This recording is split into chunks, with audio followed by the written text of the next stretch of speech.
मैं डॉक्टर अरुण व्यास, सह आचार्य भूगर्भ शास्त्र, राजकीय बागड़पा महाविद्यालय डीडवाना। कोविड-19 की इस महामारी के दौरान विद्यार्थियों, हम यूट्यूब के चैनल के माध्यम से ये लेक्चर आपके लिए अपलोड कर रहे हैं। आप इनका अधिक से अधिक बार देखकर जो चीज़ हम समझाने की कोशिश कर रहे हैं भूविज्ञान की, उसको समझने के लिए प्रयासरत रहें। कल मैंने आपको भूविज्ञान विषय के परिचय के बारे में जानकारी दी तथा एक और वीडियो के माध्यम से मैंने आपको भूविज्ञान के महत्व और उपयोग के बारे में आपको जानकारी दी। विद्यार्थियों, आज हम इस लेक्चर में सौर मंडल के बारे में चर्चा करेंगे।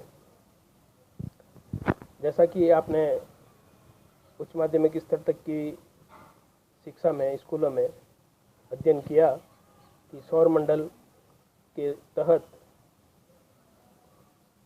विभिन्न ग्रहों के साथ उनके उपग्रह, निहारिकाएं, प्रकाश गंगा, सूरज, पृथ्वी के उपग्रह के रूप में जैसे चंद्रमा, दूसरे जो 8 ग्रह हैं उनके उपग्रह, और इनके अलावा जो छोटे आकार के जो क्षुद्र ग्रह जिसको बोलते हैं हम, वो इन सब से मिलकर सौरमंडल बना हुआ है। सौरमंडल के बारे में पहली विचारधारा थी कि ये जो हमारा ब्रह्मांड है ये जियोसेंट्रिक है, अर्थात इस ब्रह्मांड के केंद्र में हमारी पृथ्वी है। लेकिन ये विचारधारा बाद में गलत साबित हुई। ईस्वी सन 950 में हमारे भारत के महान गणितज्ञ आर्यभट्ट ने सूर्य केंद्रित यानी हेलियोसेंट्रिक विचारधारा का जन्म का एक प्रतिपादन किया। हालांकि इस सिद्धांत को प्रतिपादित करने का श्रेय सन 1490 में कोपरनिकस को मिला, लेकिन आर्यभट्ट ने बहुत पूर्व ईस्वी सन 950 में बता दिया था कि ये जो ब्रह्मांड है ये जियोसेंट्रिक यानी भूकेंद्रीय नहीं है, इसके केंद्र में सूरज है, और उन्होंने कहा था कि ये हेलियोसेंट्रिक है। उसके बाद सन 1609 में गैलीलियो ने जब दूरबीन का आविष्कार किया तो उन्होंने प्रमाणित किया कि जी हाँ, हमारा ब्रह्मांड जो है वो सूर्य केंद्रित है। सौरमंडल में सूर्य मेन कंस्टिट्यूएंट है, ये एक बहुत बड़ा विशाल तारा है, और इसके चारों ओर परिक्रमा करने वाले 8 ग्रह हैं।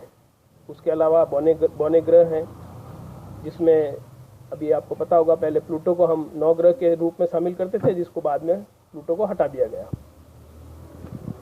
ग्रहों के अलावा जैसे मैंने आपको बताया, प्राकृतिक उपग्रह, क्षुद्र ग्रह, उल्काएं, धूमकेतु, खगोलीय धूल, ये सब मिलकर ग्रही मंडल बनाते हैं।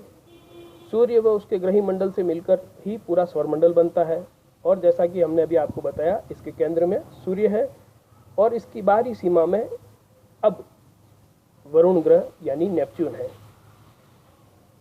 वरुण से परे प्लूटो है, जिसको हम हिंदी में यम कहते हैं। उसको भी पहले ग्रह कहते थे, लेकिन अब उसको बौने ग्रह में शामिल कर लिया गया है।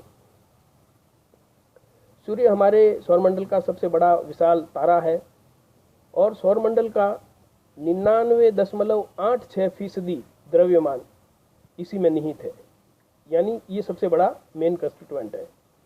सूर्य का जो व्यास है, डायामीटर, वो लगभग 13,90,000 किलोमीटर है, और इस मायने में हम ये कह सकते हैं कि ये हमारे पृथ्वी से लगभग 109 गुना अधिक बड़ा है। सौरमंडल से अगर अपन इनके ग्रहों की जो हम चर्चा कर रहे हैं उस पे बारे में चर्चा करें तो सौरमंडल में सूर्य से सबसे नज़दीक मर्क्यूरी यानी बुध, उसके बाद शुक्र, उसके बाद तीसरे स्थान पर पृथ्वी यानी हमारा अर्थ, उसके बाद मंगल, मार्स, उसके आगे बृहस्पति, उससे दूर शनि, और उसके आगे वरुणी जिसे अरुण भी कहते हैं, यूरेनस, और सबसे आगे दूरस्थ जो है वो वरुण, नेपच्यून। ये इस तरह से इस क्रम में ग्रह मिलते हैं, अर्थात सबसे नज़दीक जो सूरज से है, जिसको हम बुध कहते हैं, इस सूरज से सब सर्वाधिक निकट ग्रह है। यह सूर्य की एक परिक्रमा करने में 88 दिन लेता है। सूर्य से शुक्र के बाद जो दूसरा नजदीक का ग्रह है वो है शुक्र। शुक्र का घूर्णन काल 225 दिन का होता है। इसकी बनावट पृथ्वी जैसी है, इसलिए इसको आम जन की कई बार भाषा में पृथ्वी की बहन भी कहा जाता है। पृथ्वी सूर्य से तीसरा ग्रह है, जैसे मैंने अभी आपको बताया। यह एकमात्र ऐसा ग्रह है जिस पर जीवन होने के प्रमाण अभी प्रूव्ड है। हालांकि मंगल के बारे में भी चर्चा की जा रही है। सूर्य से पृथ्वी की जो औसत दूरी है वो लगभग 15 करोड़ किलोमीटर है। ये 15 करोड़ किलोमीटर की जो दूरी है इसको हम एक खगोलीय एकक, अंग्रेजी में 1 एस्ट्रोनॉमिकल यूनिट कहते हैं। अर्थात 15 करोड़ किलोमीटर की दूरी जो सूरज और पृथ्वी के बीच में है उसको हम 1 एस्ट्रोनॉमिकल यूनिट के रूप में पढ़ते हैं। पृथ्वी को नीला ग्रह भी कहते हैं, ब्लू प्लैनेट। पृथ्वी के बाद दूरस्थ स्थान से अगर हम देखें तो सूरज से जो चौथे स्थान पर ग्रह है उसको लाल ग्रह यानी मंगल कहते हैं। मंगल ग्रह के ऊपर सबसे ऊंची चोटी वाला पर्वत है जिसको हम माउंट ओलंपस कहते हैं और उसकी ऊंचाई 22 किलोमीटर है। आप देखिए कि हमारे पृथ्वी के ऊपर सबसे ऊंची ऊंचाई वाला पर्वत आप सबको मालूम है माउंट एवरेस्ट है, 8,848 मीटर।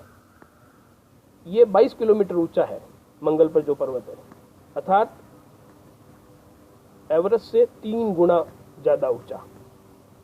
मंगल ग्रह पर जीवन और पानी होने की संभावना व्यक्त की जा रही है, खोज चल रही है।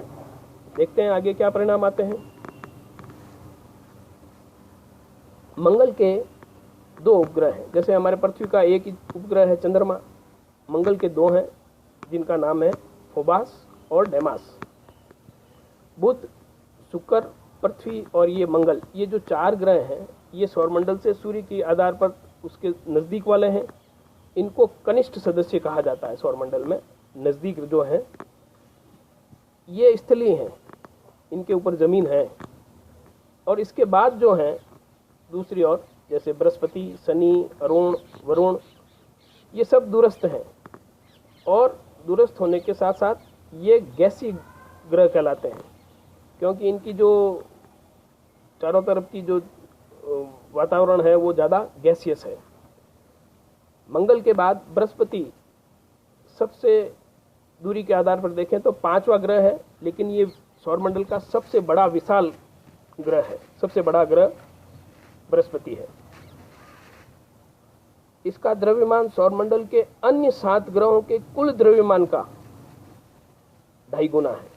इतना भारी है ये। और इसके 12 उपग्रह हैं। बृहस्पति के बाद शनि, ये बृहस्पति के बाद दूसरा सबसे बड़ा ग्रह है और इसके 60 से अधिक उपग्रह हैं। शनि का जो सबसे बड़ा उपग्रह है उसका नाम है टाइटन।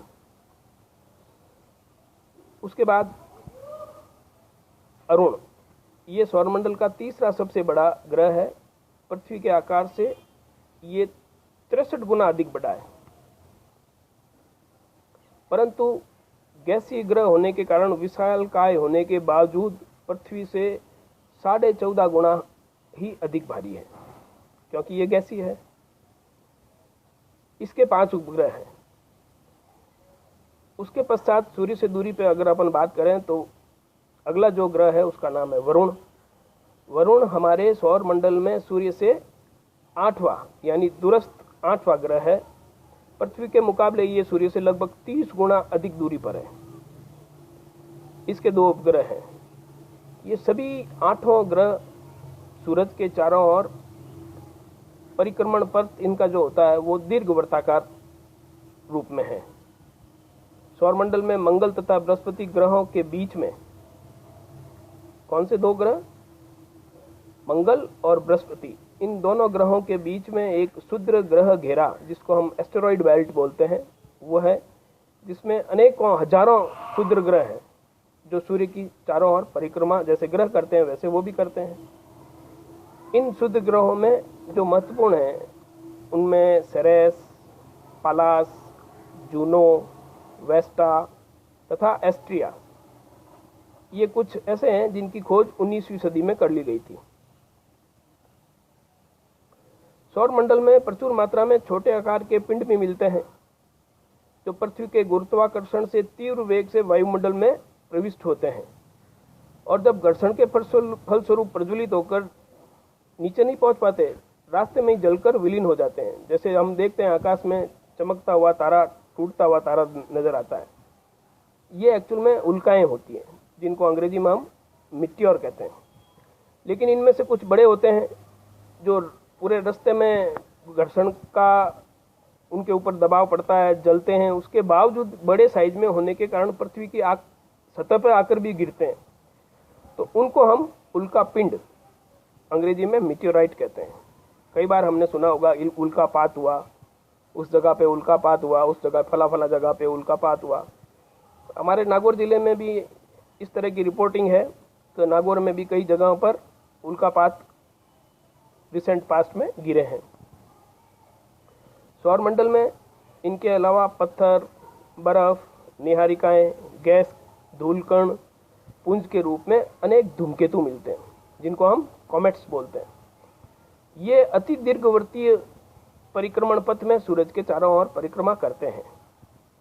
ये जो धूमकेतु होते हैं इनके अगले भाग को हम कौमा, मध्य भाग को नाभि या केंद्रक तथा पश्च भाग को पूंछ कहते हैं। जो धूमकेतु हैं उनमें से महत्वपूर्ण, आपने जो नाम अगर नहीं सुने हैं तो आपको मैं बताऊं, हेली, शूमेकर लेवी 9, हेलबाप, डोनाटी, डैनियल और पेल्टियर, ये कुछ ऐसे महत्वपूर्ण धूमकेतु हैं जो चर्चा में रहे हैं। तो इस तरह से अगर हम चर्चा करें तो सौर मंडल के अंदर सूर्य मुख्य कंस्टिट्यूएंट है, उसके चारों ओर 8 ग्रह हैं, वो मैंने आपको भी बताया, Mercury, Venus, Earth, Mars, Jupiter, Saturn, Uranus, Neptune और जो बाद में हटा दिया गया एक प्लूटो। तो इस दूरी से, सूरज से दूरी के आधार पर ये ग्रह हैं। ये ग्रह भी सूरज के चारों ओर चक्कर निकालते हैं। इनके अलग अलग उपग्रह हैं, जैसा हमारा पृथ्वी का जो उपग्रह है वो चंद्रमा है। उसके अलावा जो दूसरे कंस्टिट्यूएंट्स थे उसमें उल्काएं, उल्का पिंड, धूमकेतु, निहारिकाएं, क्षुद्र ग्रह, ये सब मिलकर हमारा सौरमंडल बनाते हैं। तो ये आज हमने आपको जानकारी दी किस तरह से हमारा जो सौरमंडल है और उस सौरमंडल के क्या क्या विशेष घटक हैं और उनकी क्या विशेषताएं हैं।